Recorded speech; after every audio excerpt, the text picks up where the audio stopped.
नमस्कार, स्वागत है आपका टीवी 22 न्यूज में और मैं हूं आपके साथ शालिनी। आइए बढ़ते हैं आज की मुख्य खबर की ओर।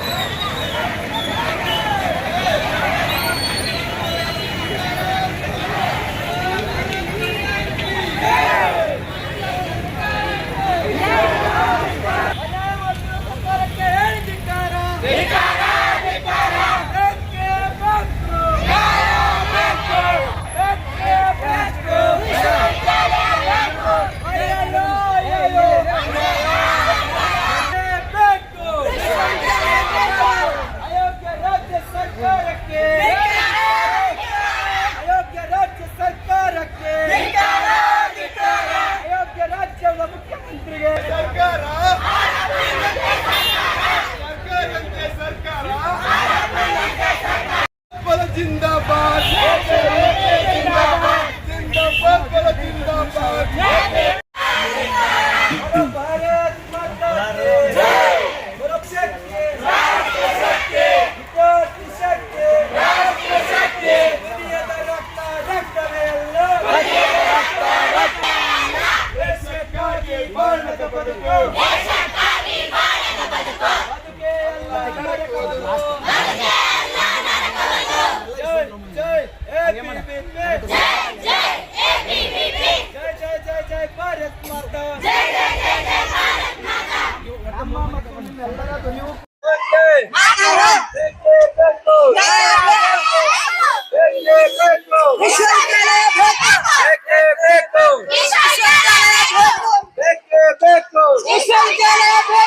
ಅಯೋಗ್ಯ ರಾಜ್ಯ ಸರ್ಕಾರಕ್ಕೆ ಹೇಳಿ ಧಿಕ್ಕಾರ, ಅಯೋಗ್ಯ ರಾಜ್ಯ ಸರ್ಕಾರಕ್ಕೆ ಹೇಳಿ ಧಿಕ್ಕಾರ. ಯಾರಿಗೆ ಮಾತಾಡ್ತೀವಿ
ದೇಶಕ್ಕಾಗಿ ಬಾಳದ ಬದುಕು,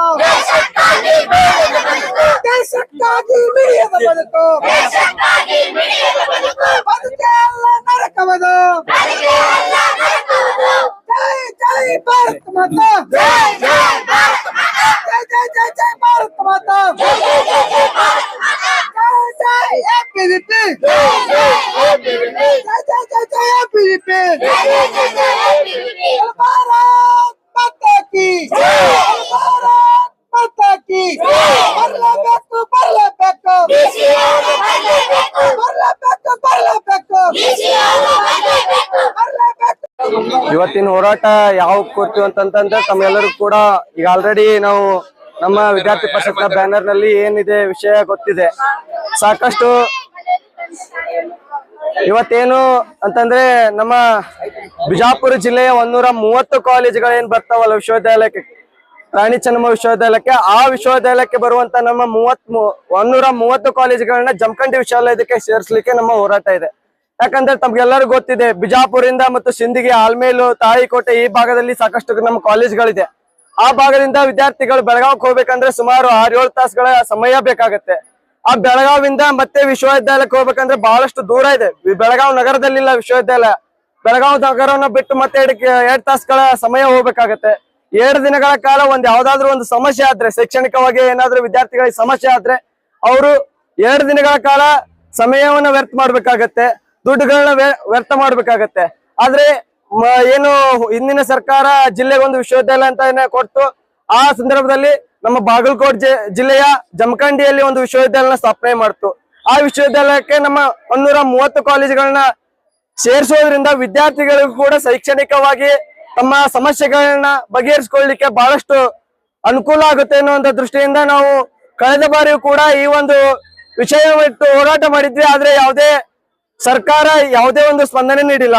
ಆದ ಕಾರಣ ಈ ಸಲ ನಾವು ಹೆಚ್ಚಿನ ಸಂಖ್ಯೆಯಲ್ಲಿ ವಿದ್ಯಾರ್ಥಿಗಳನ್ನ ತಗೊಂಡು ಹೋರಾಟ ಮಾಡ್ತಾ ಇದೀವಿ. ಈ ಹೋರಾಟಕ್ಕೆ ರಾಜ್ಯ ಸರ್ಕಾರ ತಕ್ಷಣವೇ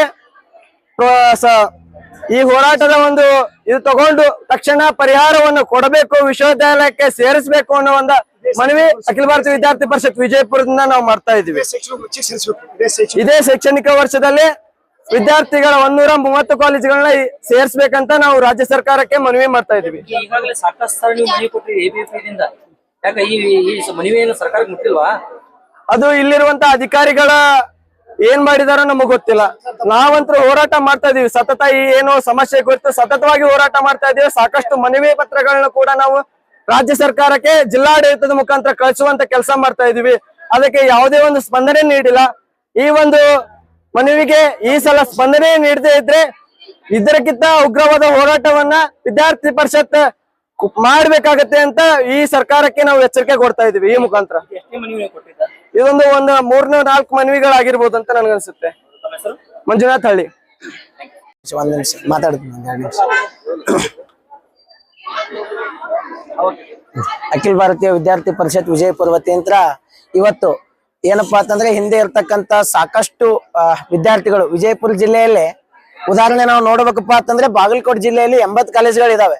80 ಕಾಲೇಜುಗಳಿಗೆ ಒಂದು ವಿಶ್ವವಿದ್ಯಾಲಯನ ಕೊಟ್ಟಿದ್ದಾರೆ. ಆದ್ರೆ ವಿಜಯಪುರ ಜಿಲ್ಲೆಯಲ್ಲಿ 130ಕ್ಕೂ ಹೆಚ್ಚು ಕಾಲೇಜುಗಳಿದಾವೆ. ಸಾಕಷ್ಟು ವಿದ್ಯಾರ್ಥಿಗಳಿಗೆ ಸಮಸ್ಯೆ ಆಗುವಂತ ಯೂನಿವರ್ಸಿಟಿ ಇಲ್ಲಿದಿಂತ್ರ ಉದಾಹರಣೆಪ್ಪ ಅಂತ ಸಿಂದಗಿ ತಾಲೂಕಿನಲ್ಲಿ ಇರ್ತಕ್ಕಂಥ ಒಂದು ಮೊರಟಿಗೆ ಎಂಬ ಒಂದು ಸ್ಥಳ ಇದೆ. ಆ ಸ್ಥಳದಿಂದ ಬೆಳಗಾವಿಗೆ ವಿದ್ಯಾರ್ಥಿ ಹೋಗ್ಬೇಕಪ್ಪ ಅಂತಂದ್ರೆ 303 ಕಿಲೋಮೀಟರ್ ಹೋಗ್ಬೇಕಾಗುತ್ತೆ. ಆ ಬೆಳಗ್ಗೆ 6 ಗಂಟೆಗೆ ಬಿಟ್ಟನಪ್ಪ ಅಂತಂದ್ರೆ ಆ ವಿದ್ಯಾರ್ಥಿ ಹೋಗಿ ಮುಟ್ಬೇಕಂದ್ರೆ 1 ಗಂಟೆ 2 ಗಂಟೆ ಆಗುತ್ತೆ. ಆ ನಂತರ ಅಲ್ಲಿ ಇರ್ತಕ್ಕಂಥ ಫ್ರೆಶಪ್ ಆಗಿ ಯೂನಿವರ್ಸಿಟಿಗೆ ಹೋಗ್ಬೇಕಂದ್ರೆ 3-3.5 ಗಂಟೆ ಆಗುತ್ತೆ. ಆದ್ರೂ ಸಹಿತ ಆ ಯೂನಿವರ್ಸಿಟಿ ಆ 3:30 ಹೋಗಿದ ತಕ್ಷಣ ಇನ್ನೊಂದು ಅರ್ಧ ಗಂಟೆಯಲ್ಲಿ ಯೂನಿವರ್ಸಿಟಿ ಕ್ಲೋಸ್ ಆಗುತ್ತೆ. ಆ ವಿದ್ಯಾರ್ಥಿಗಳ ಸಮಸ್ಯೆಯನ್ನ ಸಾಲ್ವ್ ಮಾಡಕ ಯೂನಿವರ್ಸಿಟಿಗೆ ಆಗ್ತಾ ಇಲ್ಲ. ಯಾಕೆ ಆಗ್ತಾ ಇಲ್ಲಪ್ಪ ಅಂತಂದ್ರೆ ವಿಜಯಪುರ ಜಿಲ್ಲೆಯಲ್ಲಿ 130 ಕಾಲೇಜ್ಗಳಲ್ಲಿ ಇರ್ತಕ್ಕಂಥ ವಿದ್ಯಾರ್ಥಿಗಳು ಪ್ರತಿ 6 ತಿಂಗಳಿಗೆ ಸೇಮ್ ಎಕ್ಸಾಮ್ ಅನ್ನ ನಡೆಸ್ತಾರೆ. ಆ ಎಕ್ಸಾಮ್ ಅಲ್ಲಿ ಸಾಕಷ್ಟು ವಿದ್ಯಾರ್ಥಿಗಳನ್ನ MPC ಮಾಡ್ತಾರೆ. 400ಕ್ಕೂ ಹೆಚ್ಚು ಪ್ರತಿ ಸೆಮ್ ನಲ್ಲಿ ವಿದ್ಯಾರ್ಥಿಗಳು MPC ಅನ್ನು ಮಾಡ್ತಾರೆ. ಆ MPC ಆದಂತ ವಿದ್ಯಾರ್ಥಿ ವಿಶ್ವವಿದ್ಯಾಲಯಕ್ಕೆ ಹೋಗ್ಬೇಕು, ಅಲ್ಲಿ MPC ದಂಡವನ್ನ ಕಟ್ಟಬೇಕು. 4,000, 5,000, 10,000 ಅವ್ರು ಲೆಕ್ಕಿಸದೆ ಸರ್ಕಾರಕ್ಕೆ ಏನ್ ಅನಿಸುತ್ತೋ ಗೊತ್ತಿಲ್ಲ. ಬರೀ ವಿದ್ಯಾರ್ಥಿಗಳಿಂದ ದುಡ್ಡು ತಗೊಳ್ಳೋದಂದ್ರೆ ಒಂದು ಇದು ಅವ್ರಿಗೆ ಆ ರೀತಿಯನ್ನ ದುಡ್ಡುಗಳನ್ನ ತಗೊಳುತ್ತೆ.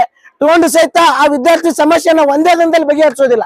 ಆ MPC ಆದಂತ ವಿದ್ಯಾರ್ಥಿ ನೆಕ್ಸ್ಟ್ ಟೈಮ್ ಎಕ್ಸಾಮ್ ಬರೀಬೇಕಂದ್ರೆ ನೆಕ್ಸ್ಟ್ ಟೈಮ್ ಎಕ್ಸಾಮ್ ಹಾಲ್ಟಿಗೆ ಬರಲ್ಲ. MPC ದಂಡ ಹಣವನ್ನು ಕಟ್ಟಿರ್ತಾನೆ, ಆದ್ರೂ ಸಹಿತ MPC ಹಣವನ್ನು ಬರುವುದಿಲ್ಲ. ಆದ್ರೆ ಇಲ್ಲಿರ್ತಕ್ಕಂಥ ಉಸ್ತುವಾರಿ ಸಚಿವರು ಸಾಕಷ್ಟು ಕೈಗಾರಿಕಾ ಸಚಿವರಾದಂತ ಸಂದರ್ಭದಲ್ಲಿ ಸಾಕಷ್ಟು ವಿಜಯಪುರವನ್ನು ಡೆವಲಪ್ ಮಾಡಿದ್ದಾರೆ. ಆದ್ರೆ ಈ ಸಂದರ್ಭದಲ್ಲಿ ಅವರು 2 ಜಿಲ್ಲೆ ಉಸ್ತುವಾರಿ ಇರೋದ್ರಿಂದ ಬಾಗಲಕೋಟೆ ವಿಶ್ವವಿದ್ಯಾಲಯಕ್ಕೆ ನಮ್ಮ ಕಾಲೇಜುಗಳನ್ನ ಸೇರಿಸಿದ್ರೆ ಬಹಳ ಅನುಕೂಲ ಆಗುತ್ತೆ. ಹಿಂದೆ ಇದೇ 1 ತಿಂಗಳಿಂದ ಮನವಿ ಕೊಂಡಂತ ಸಂದರ್ಭದಲ್ಲಿ ಇಲ್ಲಿರ್ತಕ್ಕಂಥ ಜಿಲ್ಲಾಧಿಕಾರಿಗಳು ಮನವಿಯನ್ನ ತಗೊಂಡು ರಾಜ್ಯಕ್ಕೆ ಕಳಿಸ್ಲಿಲ್ಲ. ಅದೇ ರೀತಿ ಈ ಮನವಿಯನ್ನ ಕಳಿಸ್ಲಿಲ್ಲಪ್ಪ ಅಂತಂದ್ರೆ ವಿದ್ಯಾರ್ಥಿ ಪರಿಷತ್ತು ನಿರಂತರವಾಗಿ ಮುಂದಿನ ಸೆಮ್ ಬರೋವರೆಗೂ ಸಹಿತ ವಿದ್ಯಾರ್ಥಿಗಳ ಬೆಂಬಲವಾಗಿ ಈಗ ಕೇವಲ 1,000-2,000 ವಿದ್ಯಾರ್ಥಿಗಳು ಬಂದಿರಬಹುದು. ಆದ್ರೆ ಮುಂದಿನ ದಿನಮಾನಗಳಲ್ಲಿ PUC ಆಗಿರ್ಬೋದು, ಡಿಗ್ರಿ ಆಗಿರ್ಬೋದು, BPEd, B.Ed ಕಾಲೇಜುಗಳನ್ನ ಸೇರಿಸಿ ಅತಿ ದೊಡ್ಡ ಮಟ್ಟದಲ್ಲಿ ಹೋರಾಟವನ್ನ ಕಟ್ಟಿ ಈ ಸರ್ಕಾರಕ್ಕೆ ಎಚ್ಚರಿಕೆ ಕೊಡುವಂತ ಕೆಲಸ ವಿದ್ಯಾರ್ಥಿ ಪರಿಷತ್ ಮಾಡುತ್ತೆ. ಆದ್ರೆ ವಿದ್ಯಾರ್ಥಿಗಳೇ ನೋಡ್ತಿರ್ಬೋದು, ರಾಜ್ಯದಲ್ಲಿ ಇಷ್ಟೆಲ್ಲ ಹೋರಾಟವನ್ನ ಮಾಡ್ತಾ ಇದ್ದೀವಿ, ಆದ್ರೆ ರಾಜ್ಯದಲ್ಲಿ ಶಿಕ್ಷಣ ಸಚಿವರೇ ಇಲ್ಲ. ಆದ್ರೆ ನಾವ್ ಯಾರಿಗೆ ಕೊಡಬೇಕು? ಇಲ್ಲಿರ್ತಕ್ಕಂತ ಮುಖ್ಯಮಂತ್ರಿಗಳ ನಿರ್ಲಕ್ಷ್ಯತನ, ಇಲ್ಲಿರ್ತಕ್ಕಂತ ಮುಖ್ಯಮಂತ್ರಿಗಳು ಸಾಕಷ್ಟು ನೌಕರಿಗಳನ್ನ ಕರಿತಾ ಇದ್ದಾರೆ, ಆದ್ರೆ ವಿದ್ಯಾರ್ಥಿಗಳನ್ನ ಡೀಲ್ ಮುಖಾಂತರ 80 ಲಕ್ಷ 50 ಲಕ್ಷ ತಗೊಂಡು ಸಾಕಷ್ಟು ವಿದ್ಯಾರ್ಥಿಗಳಿಗೆ ರಟೈಕ ಬರಲ್ಲ ಅಂತ ವಿದ್ಯಾರ್ಥಿಗಳು ಇವತ್ತು ಸೌಕರ್ಯ ನೌಕರಿಯನ್ನ ಮಾಡ್ತಾ ಇದ್ದಾರೆ. ಅಲ್ಲಿ ಇಲ್ಲಿರ್ತಕ್ಕಂತ ಬಡ ಪ್ರತಿಭಾವಂತ ವಿದ್ಯಾರ್ಥಿಗಳ ಮಕ್ಕಳು ಬೀದಿಯಲ್ಲಿ ನಿಂತು ಹೋರಾಟವನ್ನ ಮಾಡ್ತಾ ಇದ್ದಾರೆ, ಆದ್ರೆ ಮುಖ್ಯಮಂತ್ರಿಗಳಿಗೆ ಈ ಧ್ವನಿಯನ್ನು ಕೇಳಿಸ್ತಾ ಇಲ್ಲ. ಆದ್ರೆ ಈ ಮುಖಾಂತರ ಮುಖ್ಯಮಂತ್ರಿಗಳಿಗೆ ಇಲ್ಲಿರ್ತಕ್ಕಂತ ಜಿಲ್ಲಾ ಉಸ್ತುವಾರಿ ಸಚಿವರಿಗೆ ಮನವಿ ಕೊಡೋದೇನಪ್ಪಾ ಅಂತಂದ್ರೆ, ಈ ಹೋರಾಟದ ನಂತರ ಈ ಲೆಟರ್ ಅನ್ನ ತಗೊಂಡು ಆದಷ್ಟು ಬೇಗನೆ ವಿಶ್ವವಿದ್ಯಾಲಯ ಕೊಡದೇ ಹೋದ್ರೆ ಇಲ್ಲಿರ್ತಕ್ಕಂತ ಉಸ್ತುವಾರಿ ಸಚಿವರಾಗಿರ್ಬೋದು, ಸರ್ಕಾರಿ ಜಿಲ್ಲಾಧಿಕಾರಿಗಳಾಗಿರ್ಬೋದು ಮನೆಯನ್ನ ಮುತ್ತಿಗೆ ಹಾಕುವಂತ ಕೆಲಸ ಇಲ್ಲಿರ್ತಕ್ಕಂತ ವಿದ್ಯಾರ್ಥಿ ಸಮುದಾಯ ಮಾಡುತ್ತೆ ಅಂತೇಳಿ ಈ ಮೂಲಕ ಆಗ್ರಹವನ್ನ ಮಾಡ್ತಾ ಇದ್ದೇನೆ. ಸಂದೀಪ್ ಹರಳಗುಂಡಿ, ABP ವಿಜಯಪುರ.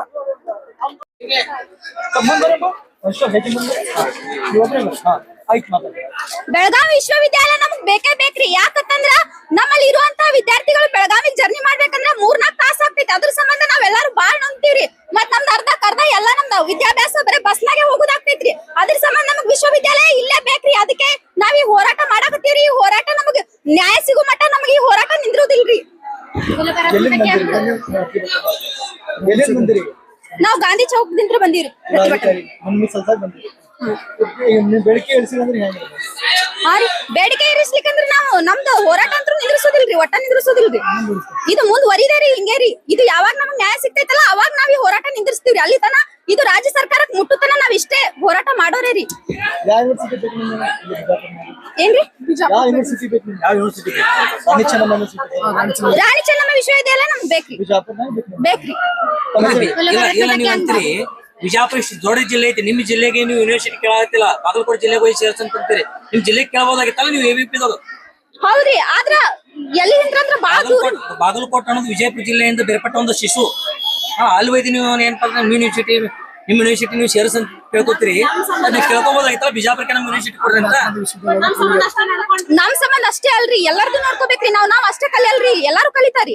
ಅದ್ರ ಸಂಬಂಧ ಎಲ್ಲಾರ್ಗಿ ಶಿಕ್ಷಣ ಸಿಕ್ಕರೆ ಎಲ್ಲಾರ್ಗಿ ಸಿಗಬೇಕಲ್ರಿ. ನಾವ್ ಅಷ್ಟೇ ಮುಂದೆ ಹೋದ್ರೆ ಹಂಗ್ರಿ, ಹಿಂದಿನವ್ರ ಏನ್ ಮಾಡ್ಬೇಕ್ರಿ? ಮತ್ತೆ ಜಮಖಂಡಿ ಆದ್ರೂ ಇಲ್ಲಿ ಬಿಜಾಪುರದಿಂದ 80 ಕಿಲೋಮೀಟರ್ ಐತಿ. ಬಿಜಾಪುರದಾಗ ಆದ್ರೆ ಅರ್ಧ ತಾಸ ನೀವು ಮುಗಿಸ್ಕೊಂಡ್ಬರ್ಬೋದಲ್ಲ ಕೆಲಸ. ಆದ್ರೆ ಇನ್ನ ದೂರಿನವ್ರು ಬರ್ತಾರಲ್ರಿ ಸರ್, ದೂರಿನವ್ರಿಗೆ ಬೇಕಲ್ರಿ. ಮತ್ತ ಅದ್ರ ಸಂಬಂಧ ಎಲ್ಲಾರ್ಗಿ ಬೇಕಂತ ಹೇಳಿ ನಾವ್ ಇದು ಹೋರಾಟ ಮಾಡತ್ತೀವಿ ಅಷ್ಟೇ. नीलमा पूजारी, नम्दु VB दरबार कॉलेज, डिग्री कॉलेज। आपसे मुलाकात, तब तक नमस्कार और देखते रहिए TB22 न्यूज। ऐसे ही लेटेस्ट अपडेट पाने के लिए हमारे चैनल को सब्सक्राइब करें और तुरंत नोटिफिकेशन पाने के लिए बेल आइकन दबाना ना भूलें।